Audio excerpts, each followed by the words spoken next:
Thanks so much for joining me for this Get Ready With Me featuring the new Natasha Denona palette in Light. If you'd like to see that, please keep watching. If you've been here before, you know that I talked about the dark palette and I did a demo of that one. I love that one, it was a favorite. And then I ordered this actually around the same time, but it took a while to get to me and then we traveled, and now this is the first time I have a chance to sit down and get to this video. So I'll be trying out the light version of this palette today. And if you're interested in the dark palette as well, I will make sure to link that video below in case you'd like to see that one in action. But we're gonna take a tour of the palette, do some swatches, do a get ready with me, and I'll also be giving you my thoughts on this palette, so let's get started. We have the Natasha Denona Glam Face Palette in Light. And I've waited a long time to actually try this palette. Same configuration as the other palette with the blush and highlighter on the top with that plastic covering, and then we've got the eyeshadows on the bottom with the two shimmery shades. And I just need to remove the protective covering on the mirror.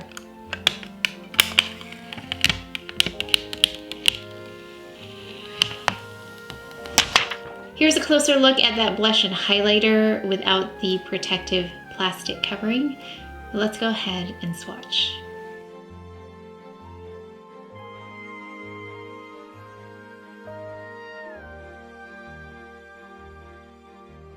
So I didn't sleep well last night, and I've been using this biolifting tool to kind of help just depuff and also kind of depuff this area a little bit. If I'm tired, that's where I will look tired. It's right under here.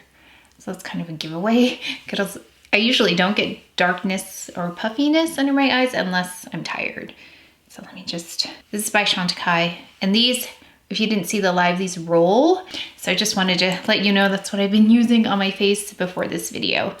For me, foundation works so much easier in terms of the steps to go first because then my eyebrows follow after the powder. But we're gonna go in with this Illamasqua, this primer, the gel one, just because I like the way it feels and I kind of wanna see how it works with other foundations. So I'm just gonna apply that quickly. Especially for these drier, cooler months, I think that this is a really nice primer. But I want to revisit this foundation, the Clé Radiant Fluid Foundation Matte 030. So this might be a little bit light. I usually will use 040 in the Radiant Fluid. Yeah, I'm usually 040, but in the winter, I can't remember how this is gonna be. So we'll give this a try.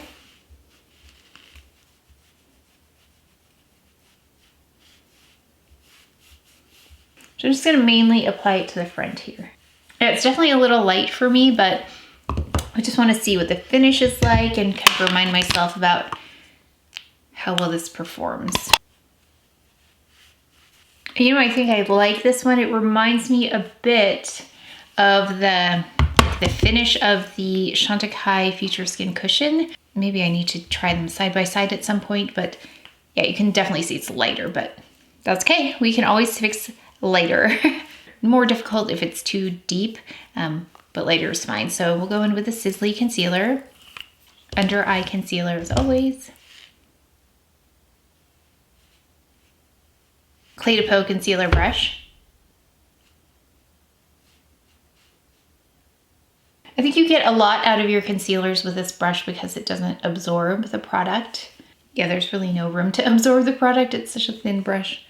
And let me know if there are other Clé brushes that are game changers because I'm gonna go in with the blush brush too for today's blush since it's cream. I'm gonna be more strategic about the concealer today. This is the Clé in Honey. I'm gonna take the concealer on the brush this time.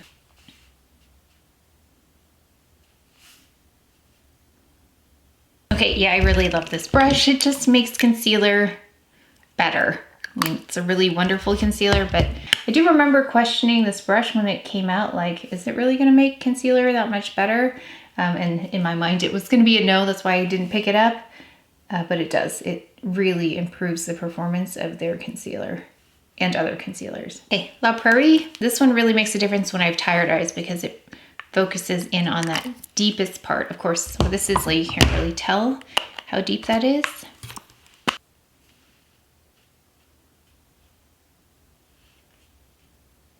Next Generation Eye Base by Chantecaille.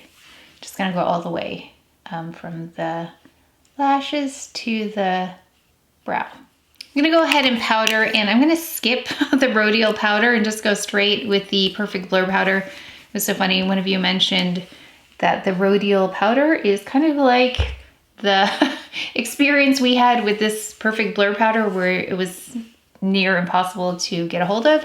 Yeah, the Rodial powder, really, I cannot find it anywhere. Although, I know that in store, one of you let me know at, I think it was Blue Mercury, someone was able to find it. In case you wanted to try, maybe try your local Blue Mercury if you have one. So yeah, I thought, let me just pause on using that because I know it can be frustrating to see something in action and not be able to actually purchase it. So I am using it in the background, but I'll try to wait until it comes back into stock somewhere. Yeah, I know initially when I started using it, it was sold out in the UK and it was still available here, and now it's not available here either, but I'll keep my eye on it.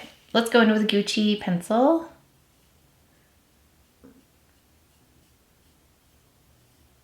Okay, and then we're gonna go in and revisit a favorite bronzer. I love this one. It's the SISLEY bronzer. So I just wanna, like I said, revisit so I can pick my very favorite of the year, but I need to remind myself of the choices. Ooh, lint. I wonder how long that's been there. Okay, this is such a well-loved bronzer that I can't even see in the mirror. It's so blurry. Let me just do this with a new mirror. This is how I get lighter foundations to work for me, because the center of my face actually is quite light compared to the exterior of my face. Like sometimes 2 shades, 3 shades maybe lighter on the interior.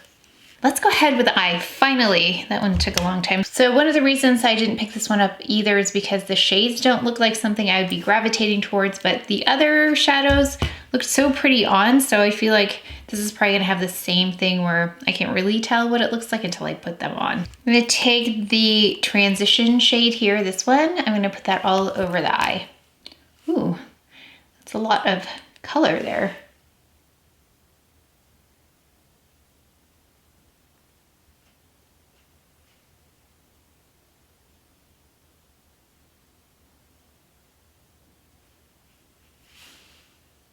Okay, that's a really light, fresh wash of color. So if you want something that's gonna be kind of a base for eyeshadow in your my skin tone, that's a nice one. It also delivers some warmth. I'm gonna go ahead with a crease color here, and that's gonna go in the crease.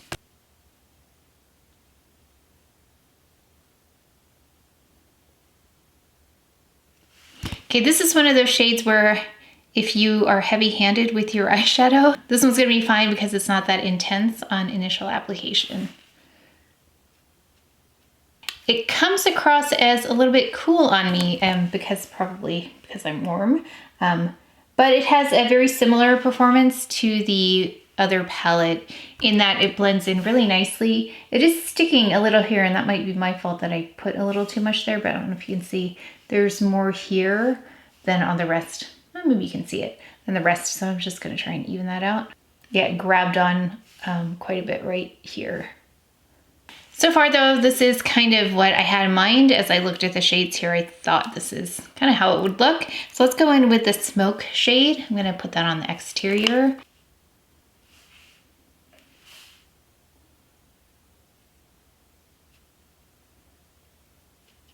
Okay, let's put some of that shimmer in there, on there. Inner corner and outer corner. Let's take some of the outer corner color, this pinkier shade, this one right here. I'm just gonna take that on my finger and see how it looks. Yeah, so this is pretty much how I anticipated it would look. I'm gonna even up the other eye. Let me find something to tight line with. I don't think I'm going to go in with that black liner, but let me see what I can find. And then I'll add mascara and I'll be right back. Okay, so I couldn't help myself with the eyeliner. I went in with Earth First by Chantecaille, tight-lined with that. And I think I'm just used to this black eyeliner now by Chantecaille. So it didn't look, I don't know, interesting enough to me. So I went in with this black eyeliner just on the top though. And then I went in with Jasper by Chantecaille on the bottom, which is a brown shade, a little bit of a reflective quality in there. It's not a matte eyeliner, but it does reflect the light a little bit. Then the RODIAL mascara on top, Chantecaille mascara on the bottom. And I also took a little bit of the darkest shade and then I ran it across the top lash.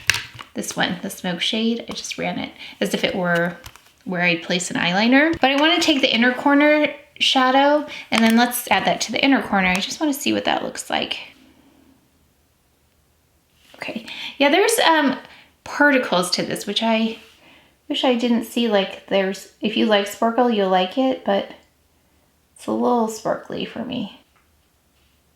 Okay, that is for people who like just a little bit of sparkle in their eyeshadow. Oops, almost dropped it in the inner corner. Okay, let's go in with the blush. I'm gonna use my Clé de Peau blush brush, and I'm excited for this blush because I really liked the blush. Oh, same thing's happening. I'm putting my thumb in this middle shade just to lift up the plastic. I did that last time too. End up with shadow on my thumb and then ends up on my face. Let's hopefully not do that today, but I'm gonna take the blush, Clé de Peau blush brush. That's a pretty color. I like that.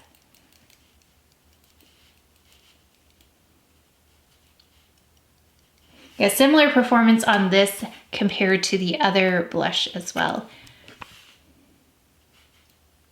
This blush is easier for me to wear like on the daily. It's not as intense. So I really like the blush in here.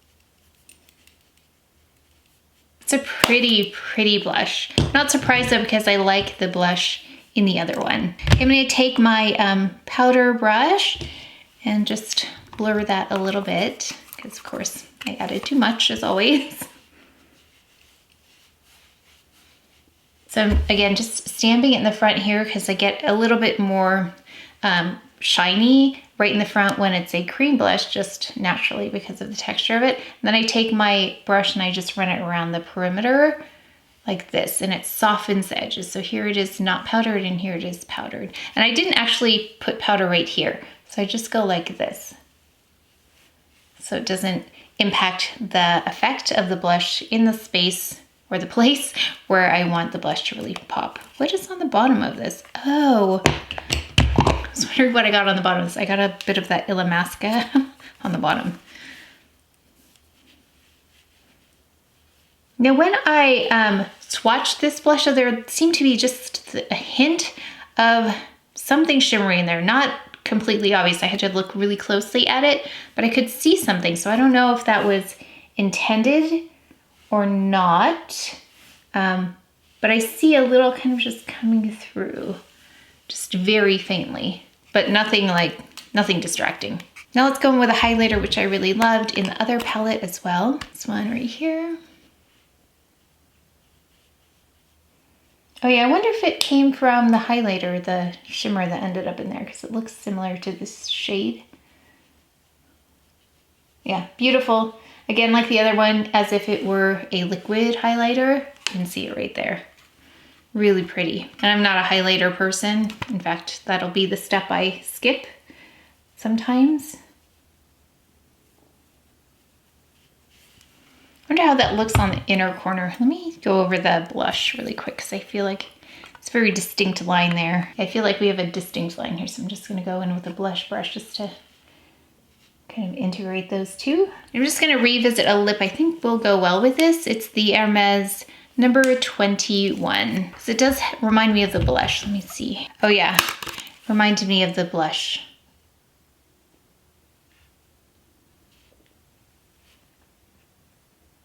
And I'm just gonna go in with my Goutal fragrance. I just think it's such a lovely scent for this time of the year.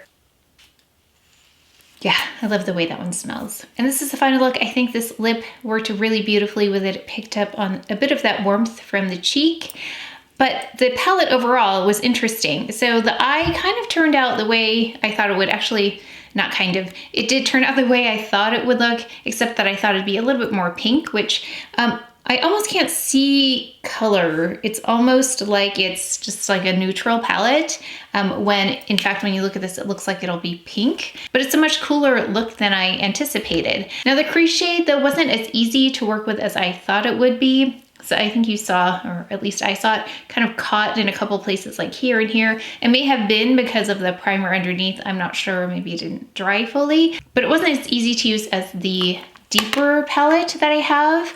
This one took a little bit more finesse to work with this color. The other color was just fine, and so was this one. And I actually like the metallic shades in here with the overall look. They didn't come across as too sparkly. They're a little sparkly, but not as sparkly as I thought they would. But I love the blush in here. I think that is just stunning. I love the texture. I love how it looked on the cheek. I love that it didn't lift off makeup just like the other one did. Highlighter in here is also really beautiful.